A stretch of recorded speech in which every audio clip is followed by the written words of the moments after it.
Mr. Gill to the stage, please. Andy! Andy. All right. Andy. Are you ready? They've given us some whiskey. Are you available? Oh, right on. Oh, This is good. Thank you. awesome. Cheers. Cheers. Very quickly. You alright? How did it go? Really well. How It seems to be a little bit on the We tepid dimmed the side. light down a little bit. So, That's not whiskey. No. Romantic. This It's is Scripple, I think is what it is. Scripple. No, Scripple? Okay. Are we right? We're good. We're good. Are you good, Andy? I'm fantastic. Sean, what's wrong? Did you have the whiskey? Yeah, I didn't have whiskey. Somebody else. This reminds me of the time that I got pepper sprayed by the mat. It's not. Holy shit! Oh, okay. This is whiskey, you fug. Oh, dude.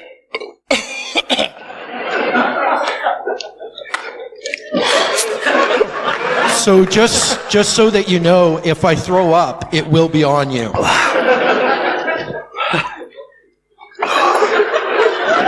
What was it? It was what? Half a million chilies. A 500,000 Scoville vodka. Hey, were you fuck? Be warned what you drink at a hacker conference. Andy, take over. Okay. Hi, everyone. Mike's out. We are the Beer Farmers. We have parental advisories because if anyone was at my talk this afternoon, I say cunt a lot. As it says up there. So, yeah. Does this button work? You've got a clicker. Oh, he can't speak. Is it going to work? Nope. Yep. Nope. Nope. Yeah. No button. No work. How the technology? Okay. I know fuck all about technology. Okay. Is it? Try to turn it off again. Yeah. Essentially, we're here to give you a talk about how. We got to turn Mike on and off again, I think, to get that stuff out of him. I can't see. We're here to talk about how companies don't take your security seriously. Well, we tried. But we take Mike's laptop seriously. So, PowerPoint You're not is helping me responding. here. Are you feeling a little hot under the collar? All right, good. All right. Right. Right, where were we? We got a bit of music for you. I'm really struggling to see. It's okay, Mike. The last show is always the hardest. So it was going to be a great presentation, but It's going to be a great presentation until we were all poisoned. Presentation over. Thank you for coming. you might as well just skip it. I'm scared. Okay. Right. No. What the hell?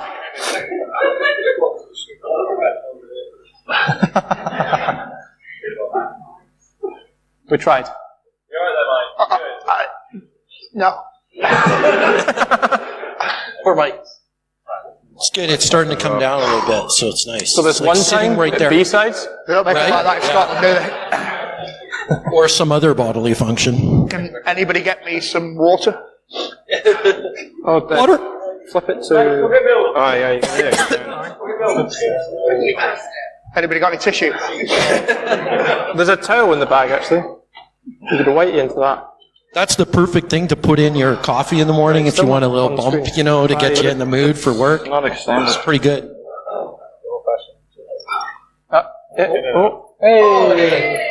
Right. Thank you, technology. Oh, yeah. Oh, even better. Right. Fuck the video. Yep, fuck the video. Fuck the video. Okay. So, we are the Beer Farmers. Do apologise for that. Didn't expect that for 1 minute. No.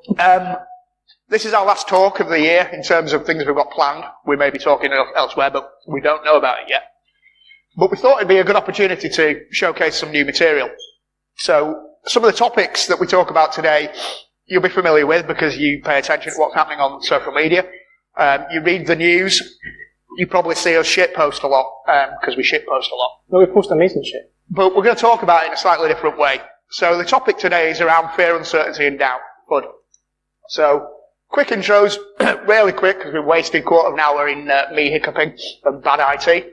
I'm Mike. I run a security team up in the north of England, working for an ISP. Ian? I write assertive emails that try not to offend special snowflakes. Sure. I'm Sean. Usually shouting at devs. I'm Andy. Try not to. And I swear. Basically. We never actually tell anybody what we do we? There's our Bear Farmers Twitter handle, and we've got a website which is not unhackable. Just get that out there before somebody else says it. Bank grade security though. Military grade security. Oh, military grade, yes. We've had it. AI machine learning. We've got a certificate on it now. Please no. Please. Oh, fantastic. No. It might not be milk. It's a hacker conference, right? Calcium's so important when you get older because your bones will break for no reason whatsoever. Just look after yourself. Fear, uncertainty, and doubt. Also, we do have the emergency laptop destruction system enabled. So somebody mentioned the picture of the screen, Edward Munch's picture there. In context of a conversation we were having just outside the door about Simon Smith. Simon Smith invented cybersecurity in Australia. We've spoken about that in the past. But he doesn't look very well now, does he? yeah, I think so. The latest that I have on him is he's actually been banned from suing people by the Australian courts. And in addition to that, he was basically ordered that if he does try to sue somebody, they will consider it contempt of court, and he will probably either get fined heavily or thrown in jail. If you don't know about the e-investigator, I highly recommend that you follow him for pure comedic value. Mike sent me an actual radio interview with this guy, and he's like completely off, completely unhinged. It's unbelievable. Well, it starts unhinged and then descends from there. Really, I think. Yeah, the guy's a nutter. I know at least one other person in the room that's not a beer farmer that's heard that talk, and he's looking at his phone right now. Aren't you, Scott? All right, so let's break down the concepts of FUD. Fear is the idea that you are emotionally aroused, use that word, by a threat of danger or pain or harm. Okay. Uncertainty is not being entirely sure about a course of action or a thing in your head, which leads you to potentially, in this analogous picture here, take one path or the other. One could be the correct path, one could be the incorrect path, the path of danger. But then doubt is when is something real or is it something fake? Not entirely sure. And these three things combined can lead you to make often an incorrect choice in life. Whether you're on the receiving end of a phishing email or a scareware email that's telling you that they've got copies of your webcam and you've been looking at porn online. This is all an example of FUD. Again. Just to make you do it. What are they going to do then? Or FUD is used frequently as a marketing tactic too. And I think we're going to talk about that a later. little bit more. Yeah. That image there is doubting Thomas. So he didn't believe that Jesus could have risen, and there he is with the apostles. Thomas, if you believe in Jesus. If you believe in Jesus. Or the devs of Bitfi. Other deities are available. Yes. Fair to say. Jesus proved that he had risen from the dead by allowing Thomas to get stuck into his Head Lord of the Rings has got a better spear story. wound. Okay, so anybody know what film that's a quote from? Fantastic. It never gets said in that film. Okay. What film was it? It's not. Oh. It's often believed to be the part when Neo's taken into the room by Morpheus and they have the blue-red pill discussion. It doesn't happen. It never got said. So I think it's the Mandela effect. That is an example of where a message gets perpetuated. It's actually bullshit. But people then begin to believe it and it becomes institutionally believed. Okay, talking of bullshit, a couple of exhibits incoming. Again, you will be familiar with quite a few of these things because we actively get involved in some of the rage and some of the debate. So some of it will be quite familiar to you. So a quick show of hands. We like to do show of hands things. Our common show of hands this year has been Facebook, but we're not talking about those guys today. Who's familiar with this? Oh, this is going to be good. Could be fun. That's great, because hopefully a lot of what we talk about will be familiar and resonate with you. So, shout out, what is the trigger word with this thing? We're in the right room. And I've got my voice back now, thankfully, but I've got a weird thing happening. Yeah. Me too. Little unsteady. That's the GBH beginning to kick in. Well, I do. Wearing 2 pairs of underpants anyway, so. Okay, yeah. The trigger word is unhackable. It's food for us as people that do talks and engaging in social media because nothing's unhackable. The example here that Bitfy claim is that their device is practically a rock. Now, it actually practically is as much use as a rock, as far as I'm concerned. They even said it. And they said pretty much the same sort of thing. Around October last year, Bitfy emerged as a brand new organisation with an unhackable cryptocurrency wallet, calling it unhackable. And that was a red rag to a bull to the security community because nothing is unhackable. It was a red rag to a bull to me because I found all the comedy in it and pulled it to pieces. And it was a red rag as a bull to clever security people. Andy, do you want to tell us about how some of your colleagues got involved in? So there was a Fightback. collective called the Megazo. I can't pronounce it. Basically, it's a big Hacker collective mistakenly known as Cyber Gibbons, also sometimes somehow called Oversoft. Yes, that one. And they essentially took Bitfy apart. The story behind Bitfy is there was an unhackable, and they had a bug bounty where they'd put I think it was $500,000 worth of Bitcoin on a Bitfy wallet. And to and fro on Twitter, TLDR, hackable, very hackable. It's an Android device. It runs a MediaTek chipset. A couple of guys that work with myself took it apart, found out you could run Doom on it, for example, do lots of different things. Then they came back this year, very recently, and basically went, right, so we fixed all the problems, but it's definitely not an Android device, it's definitely not a phone. And then Cyber Gibbons and a few other guys took it apart and went, actually, there's SIM card slots to this, and you're saying it's not a phone. They're like, oh well, maybe it's not an Android device. We have rooted it, we've run all this stuff on it. And it's actually, if you go on Twitter and just search for hashtag Bitfy, there's a thread that's spanned over about 2 or 3 months now, and it's just constant. The CTO is convinced that we don't know what the fuck we're talking about, and well, we do.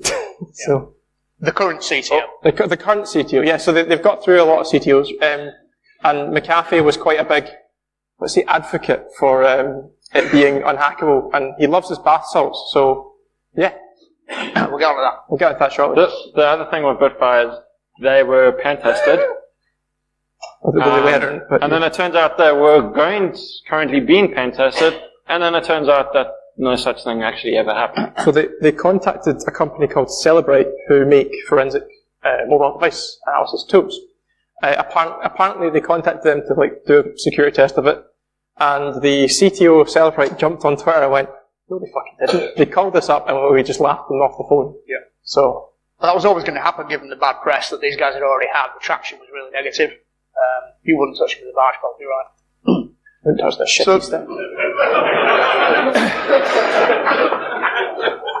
So a word on the PR. Who in the right mind would want John McAfee supporting and promoting their products? Well, see. Steve would. Nice one. What product you got in mind, Steve? Unhackable? You do lockpicking.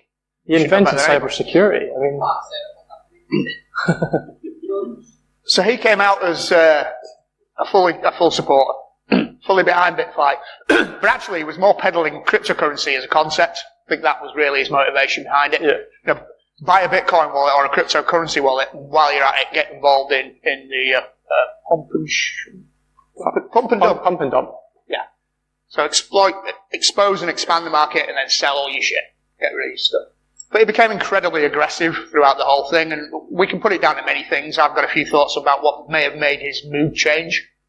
I think the current activity of him trying to run for president of the United States is somewhat, I'm going to say, impacted by the sudden darkness of his Twitter account, followed by taunting of the DOJ, while also trying to run for president. Yeah. So there is a few little inconsistencies, I would say, in his approach. And also on the run for evading tax. Yep. So, yeah. And then posting his social media number on.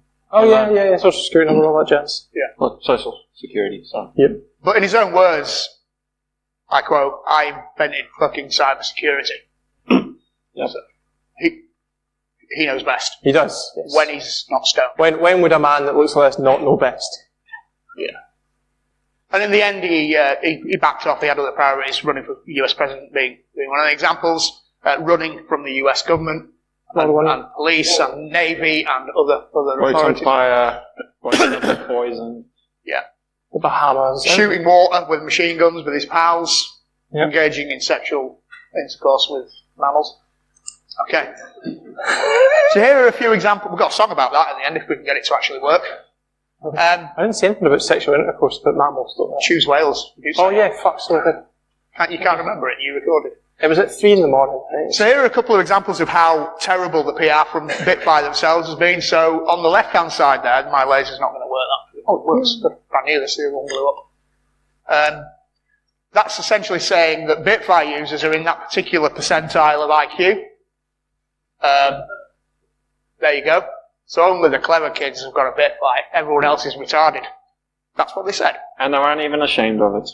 They weren't ashamed of it, and we'll come on to other examples of that as well. There's the example of Andrew Tierney and one of the many dialogues he's had with Bitfy, and then John McAfee weighing in. Am I a wannabe? Again, he invented cybersecurity. Get your fucking facts right. Something that we lifted earlier on, which was a little montage of things that I put out, which was around their claims of unhackable. So there it is in text. You can't miss it. And then we are removing unhackable because, of course, it's unhackable.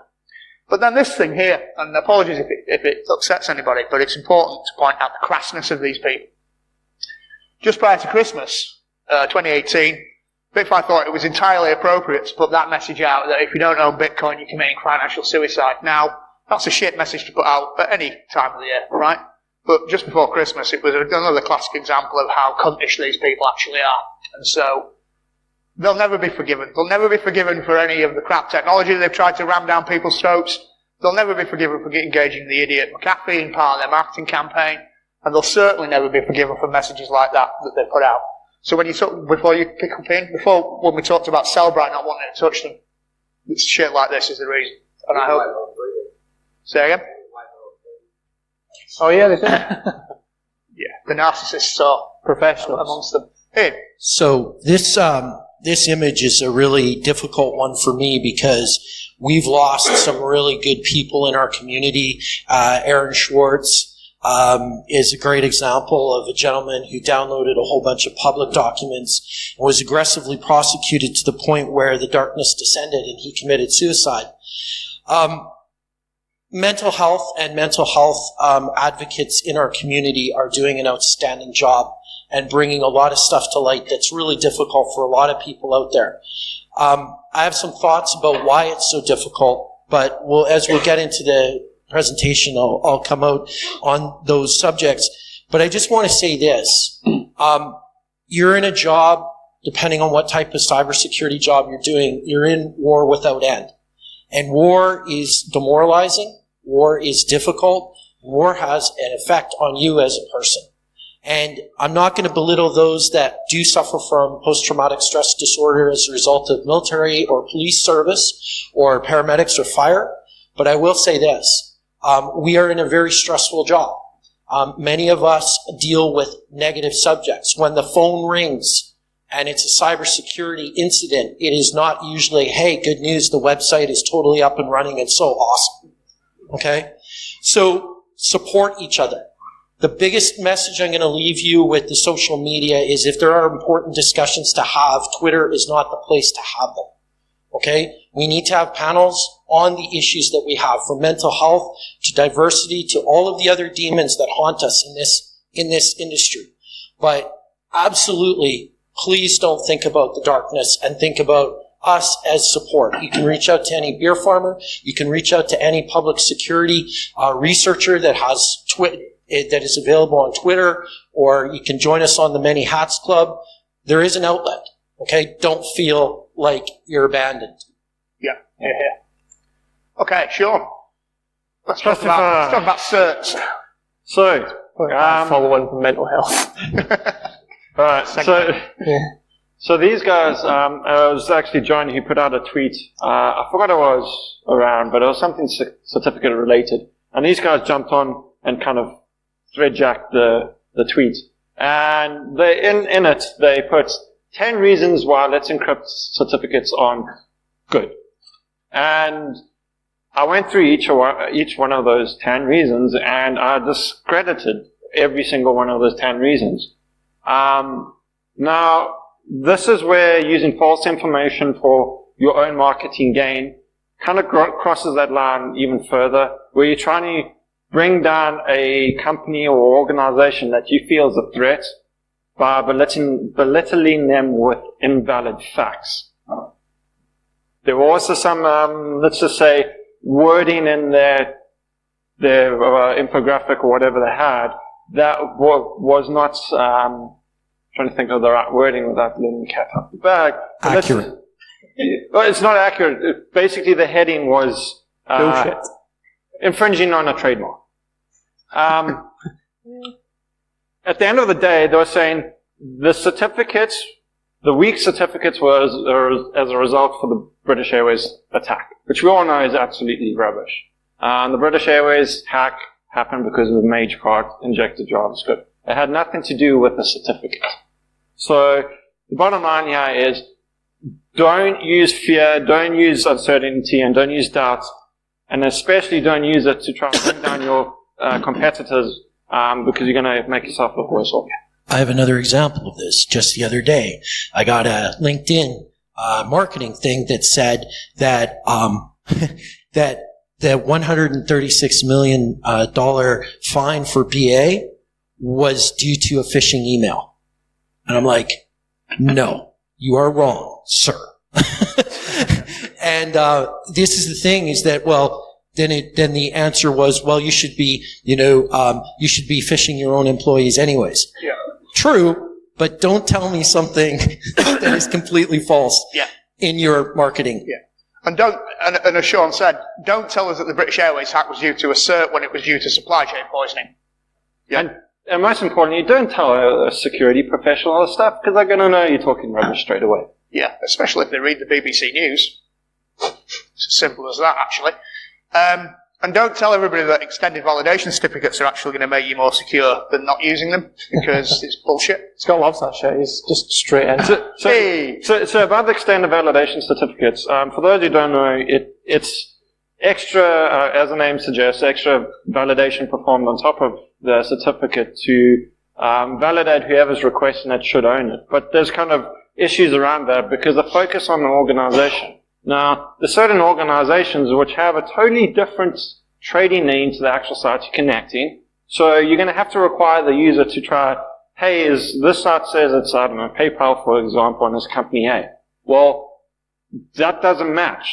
How do I know it's valid?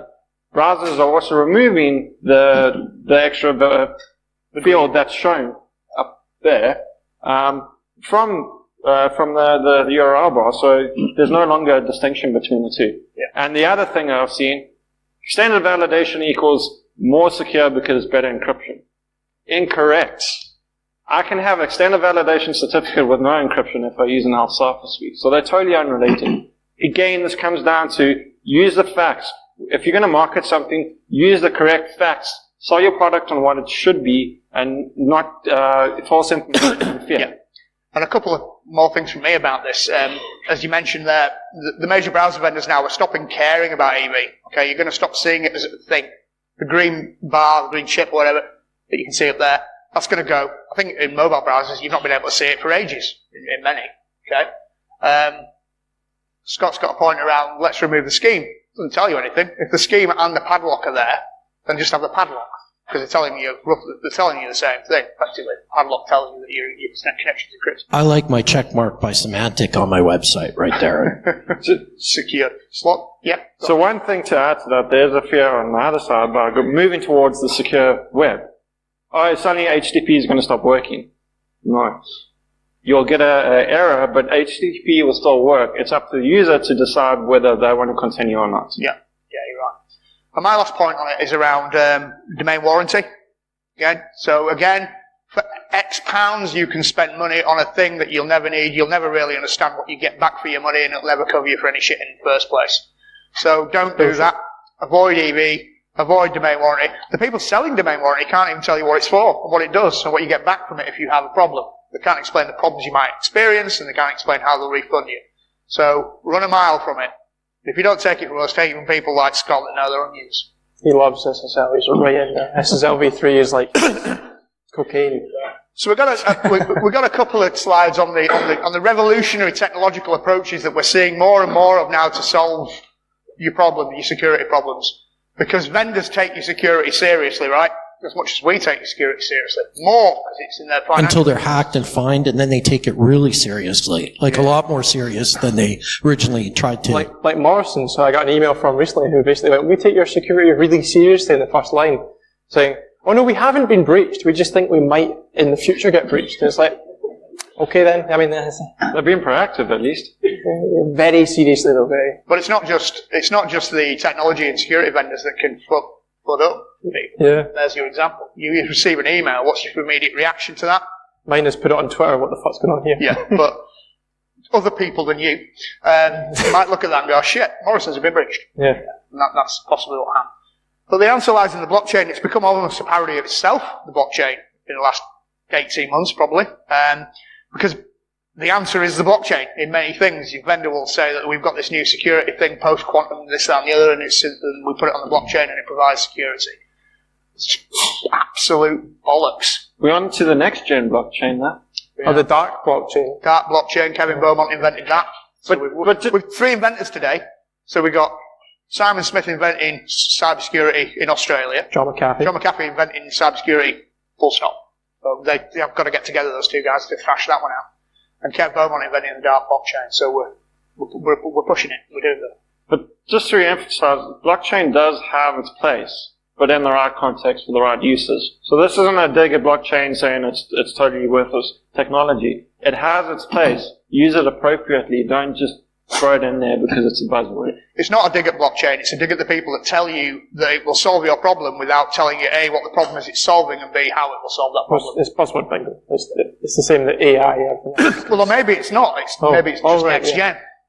So I've been to conferences where antivirus product vendors have told us all about their next gen solution to sorting email bypass out and all that kind of stuff. And they're telling us it's a next gen solution, but when you dig into it, it's signature based technology. So they have not moved technology on in any way, shape or form. But it's been claimed as next gen because, guess what? It's marketing FUD. Okay? Yeah, I'm going to point out this. So there's a firewall vendor out there that tried to invent something called fifth generation cyber threat. Any of you guys? Yeah. Right? So they go to market, right? And this is how slimy they were. And Kevin Beaumont, Grossi the dog on Twitter, called them out on this because what they did is they created a Wikipedia article about fifth generation cyber threat. And it was actually, they didn't even disguise the fact of who was editing the actual Wikipedia article that they put up on this fifth generation cyber threat. And it was attributed to a guy in the marketing department of the firewall vendor. So again, this is the pure FUD, right? It was undefined. It was words that they somehow put together. And it just baffles me because is my fourth generation firewall going to protect against the fifth generation, or do I have to go fourth generation plus? Yeah. And do I buy that component, and then is it going to be next year the sixth generation, in which case I've got to upgrade? Or does fifth generation not block third generation attacks because it doesn't know what they are anymore? That's right. That's a huge point. Think of that. Okay. The more you know. So, we've got a shit robot up there, broken robot. But again, AI and artificial intelligence and machine learning are used relentlessly as part of campaigns to get you to buy a product that solves a problem you've not got or that you don't understand well enough yourself. Sean? Use it appropriately. Again, it comes down to the fact that this technology, especially machine learning, has its place, it has its uses, but stop throwing it in with everything as part of marketing. Sell the product rather on what it can do, how it's going to solve your problems, existing problems. Don't make new problems. Because that's another thing vendors sometimes do. oh, you have this problem. No, I don't. Oh, you've got this problem. You need this product to solve it.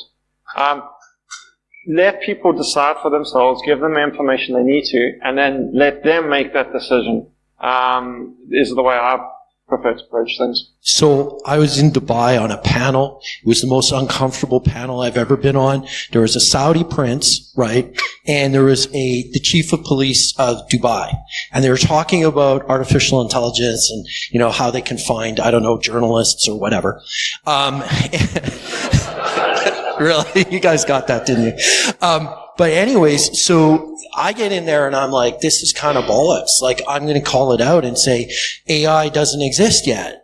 No computer has gained sentience, right? All we have is advanced pattern matching, right? We don't really have a sentient life form, and I can't wake up in the morning and tell Alexa or Google, secure all my things, even though Google might know exactly what all my things are. Right? But the point is that we haven't reached that point. So every time I hear the words artificial intelligence, I just kind of lose my shit over it because it doesn't exist yet. A prime example is I use Google CarPlay in my car, and I tried to text Steve on the way down, and it was like, would you like to send the Hillsborough disaster? I'm like, no, that's not what I was texting you, but okay then. So, yeah. I don't think it's been around a long time, but it's not mature enough to trust in the way that we're told we shouldn't be trusting it. I think that's one of the conclusions there I'd take. So Ian, let's talk about 0 days. Yeah, so a big issue that we have in our community is really around responsible disclosure, coordinated disclosure, or fuck it, I'm just putting it out on Twitter, right? Now, what we've seen is a lot of carnage has happened, and it's a very divisive issue, and I think that, you know, there are arguments on both sides of this. But coming back to the person that's involved, right? Let's think about Sandbox Escaper. Let's think about somebody that obviously has got some mental challenges, who feel so alone and so persecuted that they want to sell Windows 0 days to the enemies of the Western nations. Calling out the FBI and the DOJ is not probably the most constructive thing you can do in your cybersecurity career. It could end rather quickly, like Mr. Birmingham, Mr. Jabid Hussein, remember? Junaid Hussein. Yeah, Trick, from Team Poison, who got eliminated because he was part of the cyber caliphate. So there are consequences to dropping O days. In some cases, the motivation is my own personal PR, Ormandy, or perhaps more insidious types of 0 days that are dropped. But having said that, I want to get your opinion on this subject too, because as a guy who was torturing Motorola for a while, I think you've got a lot to say on that. So on the Motorola stuff, so it can kind of work two ways, right? You're going to engage with the company has feedback, they keep you in the loop, great. That's where I say, if you say, hey, I'm going to do 90 days, the end of, that's not approaching it realistically. Companies have their own priorities. There's different factors that you have to factor in. There's all sorts of things that you have to think about. So simply saying 90 days often is not viable if the company is going to be working with you, if they're going to keep the communication open. Sure, if the company says, we'll fix it and you never hear back from them, well then maybe it's time to drop that hammer.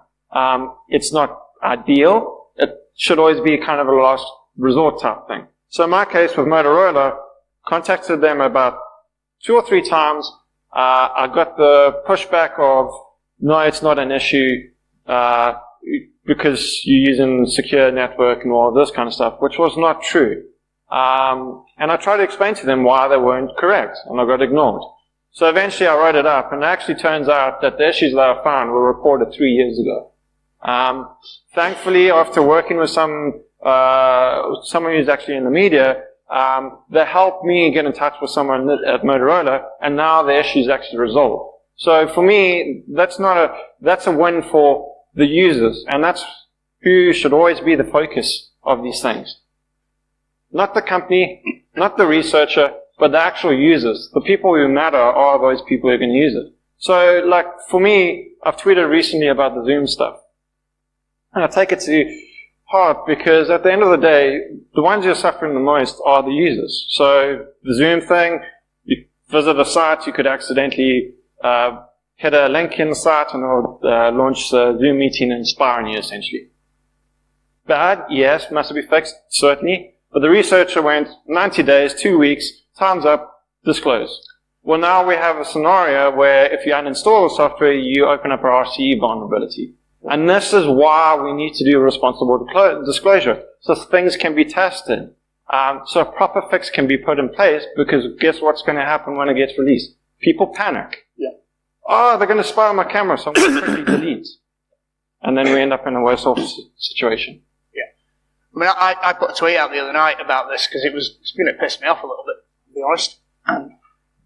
If the only alternatives in terms of disclosure are report it to the vendor and report it to the planet, then it's fucked up. There's got to be an alternative thing that a researcher can do, no matter what state of mind they're in. There needs to be an established protocol with an organisation supporting it that's got some teeth to make sure the vendors act, and some teeth to make sure that the vendor is penalised if they don't act to get the problem fixed. My favorite is when the security researcher gets punched in the face by the CTO. That's my favorite. Well, there are to some extent. So, like, when you find mass vulnerabilities, sometimes you can contact the local CERT, who will try and responsibly disclose it with the vendor. Yeah. So, in the case of a lot of stuff that PTP have done, we have had to go through the CERT, we have had to go through NCSC to actually make sure shit doesn't go mental. I think that's not well known about enough. No, it's true. I think, and it's not globally. Go fucking look it up on the internet. Yeah. So Sandbox Escaper is the example, the classic example. 6 Microsoft 0 days, well, fuck it, stick them all on the internet. There should have been something that helped that happen in a completely different way. Well, no, so she was against Microsoft, though. I don't think she would have gone along with the responsible disclosure. She was just like, fuck you guys, I'm putting this on the internet, I fucking hate you, whatever. That was just straight up, I'm dropping all days because I don't give a fuck anymore. That's not just yeah, that's right. And the other thing is, it's always often difficult to get hold of the right contact, and this is a common problem that we have. I find a vulnerability now, who do I contact? And in my case, when I reported it, it didn't go to the right people. Sure, they might be technical in that, but they didn't understand the issue behind and the severity of the issue that I was reporting. Once it got to the correct contact, it got fixed, it got resolved, and in their credit, within a few weeks. So often it's a case of not such that the company doesn't care, that it gets to the right person who can make the decisions and the calls to do the right thing. And a shout out for Scott, who a couple of years back helped me figure out who to talk to and what to do about something that I found while I was on the net. So it's all about our community, folks. It's all about connecting. And we're a surprisingly small community. Interesting, which was an observation you made recently. Yeah. There are actually not that many of us. Which is why we all see each other all the time. It's something we need to keep expanding. Dan put a tweet out the other day, actually. He's on his phone, it's been a good cut. Basically, he said, he put a tweet out saying 0% unemployment in cybersecurity. And I was like, well, technically, no, because there's a lot of people who are graduating with degrees now, who are not actually in the industry yet, who are looking to break into the industry. A lot of them will be in this room right now. And the reason they're along here is because they're pitching to the companies who are in the sponsor area to look at getting into the industry. So we need to, as a community, build a better pipeline into the industry. A lot of the time we'd be like, right, we want you to have CISP. It's the age-old problem. We want you to have CISP. We want you to have fucking Mickey Mouse 2.0, 11 years of experience, and HR, like, oh, we need you to have CEH because you're going to be a pen tester. Who the fuck has ever used CEH as a pen tester? Really? Unless you work for the NSA. Maybe. They're on the next slide. Yeah. But I think, it kind of depends on what your role is going to be in the information security industry. So if you're a defender and you work in an organisation like the one I work in, where we handle a lot of personal data and we're an ISP, we handle a hell of a lot of data, then security is managed at a risk level. Yeah. At the very top of the organisation. So certifications like CISP and CISM are probably more geared up to that kind of environment, whereas your OSCPs of this world are more geared up to the kind of role that Andy's involved in. So it's horses for courses. Okay. Ian's going to talk about governments taking security seriously. I remember the NSA forced everyone recently to strongly advise everyone recently, didn't they? Yeah, so I've got an article coming out in the Sunday Times in a couple days, and I say one very radical thing, and this is it. So if you ask Cyber Ventures, who always has this report on the growth of the cybersecurity industry, they say by like 2025 it's like $1 trillion industry. So I got to thinking, what government would put a $1 trillion driver of the economy at risk? So what does that mean? It means the governments are abdicating their responsibility to protect any data, including companies' data. Because the incentive is to put a whole bunch of us, unemployed, out there, and guess what? We'll turn to a life of crime, right? To feed our families. So my view is that the government has to tolerate a certain level of cybercrime to keep the cyber defenders, at work. You see this? It's like a snake that's eating its own tail. So one of the biggest problems that we have right now is we just got this amazing $4 billion fine against Facebook because of the Cambridge Analytica situation, right? And the misuse of a bunch of personal private data. And we saw BA and Marriott, get big fines. Well, where's that money go? No one's talked about, okay, what are we going to do with all that money, right? I personally think they should spend it on the NHS. Yachts and cars and cocaine. Yeah. Well, there's interestingly, two things. The two organisations, BA and Marriott, have been issued with intent to fine. So they've been given notice that we are going to fine you and the figure we've picked is this and this. But then there's this entire process of wrangling and appeals and lawyers in front of lawyers and all the rest of it, which will get to a point where an amount of money gets paid. But I don't know if anybody knows this, but the ICO don't collect that money. They issue a monetary penalty notice. The money gets paid by the offending organisation, but it goes to the Central Treasury. Okay, so the government gets that money into a big public account that they then spend on Raytheon. Shit. On Raytheon. It would be idealistic to think it gets spent on something good, but unlikely in the realistic world that we live in. So Goes up Boris's nose. We've got about just under 10 minutes. So we talked about 0 days being all cool and stuff, and people like talking about it, and the news love 0 days, but actually, if you really do a little bit of light analysis of a 0 day, what is the risk of that to you as an organisation or as an individual? In a lot of cases, it's none on day 0. On day 1, day 10, day 30, day 90, it's probably still 0 risk to the vast majority of people. As a company, as a security defender working in a company like the company I work for, I care very little about 0 days. I care about the 60 Windows Server 2003 boxes that have been there that nobody cared about for the past 15 years. Or I care about those 30 Debians that are out of date, or those Ubuntu 14.04s that are kicking around over there, that I can't quite get anybody to give enough of a shit about to fix. They're the things that keep me up at night. Not Bluekeep, and not other things, not Heartbleed, not Spectre, not Meltdown. I think Heartbleed, not a good example, but certainly Spectre and Meltdown. Buy an AMD. FUD is what it is. Okay? I think technological debt is our biggest problem in cybersecurity. We're asked to drag all of these boxes and all of this ancient crap, and then we're asked to try and secure it, when the most effective thing we could probably do is just upgrade a lot of it to a platform that is supported, And this is the problem, and I'm going to go back to government, especially the NHS. We're putting the NHS Trust in an impossible position. We're asking them to decide between staff for healthcare, like nurses and doctors, or spend it on IT. Well, which do you think is going to win out, right? Which do you think is going to look best in front of the public? Yeah. And this is why we have like 3 IT guys looking after 10,000 devices in some hospital. And then just by accident, 20% of the NHS's capacity gets wiped out by an accidental cyber attack. It sends chills up my spine if there was a deliberate cyber attack on the national health system in the UK. Yeah. So, yeah. And the other thing also I've seen is, from a systems point of view, developing systems, especially from the ground up, security is often brought in at the last phase, the last bit. And a good example is all the online, like AWS S3 buckets, MongoDBs, Elasticsearch. Those to my knowledge now, are probably one of the biggest threats from a data breach point of view.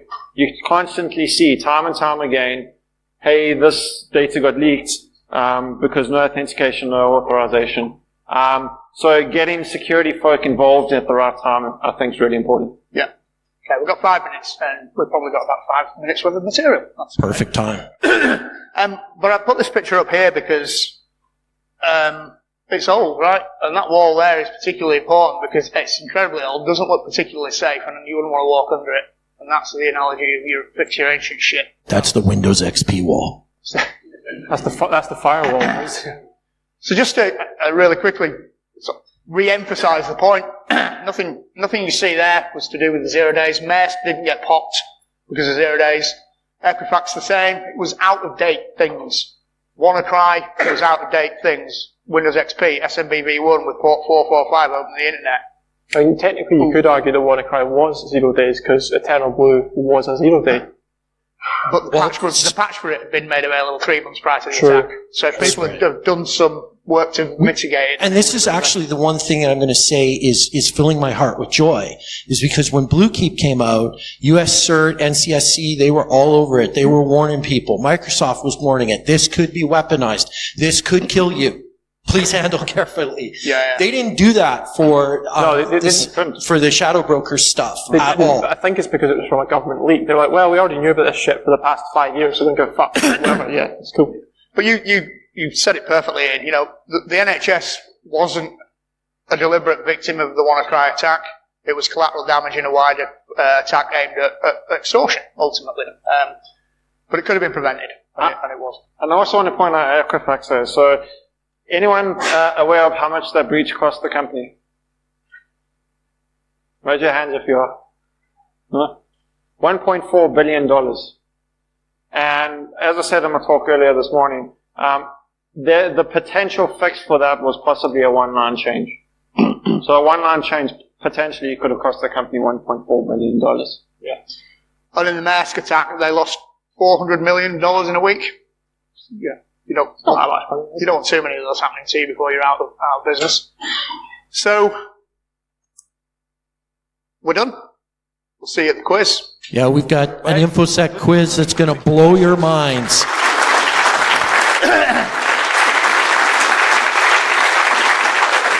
So, before we clear off, because we know A, the closing keynote wants to happen, and B, you want to get drunk, so do we. I'm not having any more of that whiskey. No vodka. We are doing the SteelCon after party pub quiz later. So let's come back again. There is a prize. We've put together a big quiz for you. Lots of questions around technology, hackings, music, pictures. Should be good. And we've got a star prize which we actually acquired earlier in the hall out there, which we're not going to tell you about, but it's shit hot. And before we finish, we'd like to try. I was just going to try and play you something. So, it's not going to work, is it? It's not going to work. We'll try it. It might work. Is there... Oh, no, that sounds like... Oh. Right, hang on a minute. There's going to be a much easier way of doing this. Just copy and paste it into... First of all, turn the volume down a bit, because that's fucking loud. Yeah. As full disclosure, I recorded this at 4 in the morning. Somebody tagged me in a tweet and went, Andy, you've got a Scottish accent. Fucking read this. And I went, yeah, all right, fuck it. It's 4 in the morning. So I did, and I put it on SoundCloud. And then some electronics DJ took it and dubbed over a certain soundtrack. It's this guy. We'll play it tonight. This guy dubbed it over, so yeah. This guy's a hero. Not all heroes wear capes. How come that work? That URL wasn't working. Oh. Maybe he's taking it down. Yeah. We'll play it at the quiz tonight. We'll get it sorted. Thank you, guys. Thanks very much. Cheers. Cheers, folks.